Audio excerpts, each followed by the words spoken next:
This is the history of human weather modification.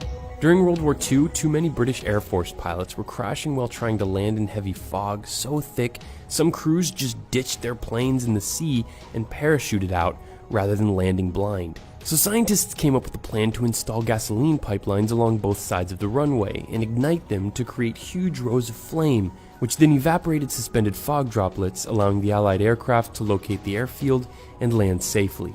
In 1946, techniques were developed that triggered rain and snowfall in places that wouldn't have gotten any otherwise. This became known as cloud seeding. It works by dispersing dry ice, salt, or silver iodide into clouds to alter their microphysical processes.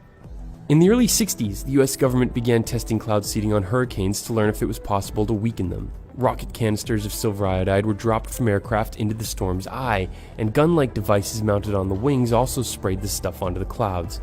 Initially, the tests seemed to work. Wind speeds were cut, and in some cases, the hurricane eye walls even fell apart. But as observational technology improved and more controls were carried out, the hypothesis was invalidated and the program was canceled. In its desperation to win the Vietnam War, the Americans turned to weather modification to make it harder for the enemy to move throughout the region by inducing heavy rainfall to muddy or destroy their dirt roads and trails. 47,000 canisters of silver iodide were dropped over North and South Vietnam, Cambodia, and Laos.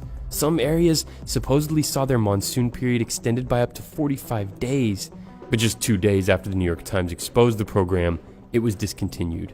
Operation Popeye caused the USSR and US to negotiate a ban on the military use of offensive weather modification techniques in 1977.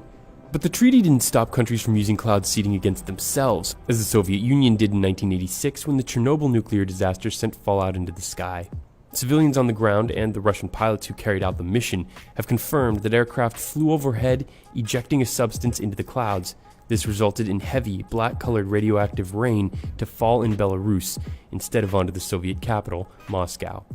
Today, 37 countries are operating weather modification programs to enhance rainfall or suppress hail, or both. But nobody does it quite like the Chinese, who established the Bureau of Weather Modification in the 1980s that's now a 37,000 people strong sort of weather national guard, ready at a moment's notice to operate the more than 4,000 rocket launchers, 7,000 anti-aircraft guns, and 30 aircraft to trigger downpours in drier areas that really need the rain. The Bureau's highest profile operation was keeping Beijing's Bird's Nest Stadium dry during the opening ceremony of the 2008 Olympics. The following year, the Bureau dropped 186 doses of silver iodide into a cold front to bring drought-stricken Beijing its earliest snowfall since 1987.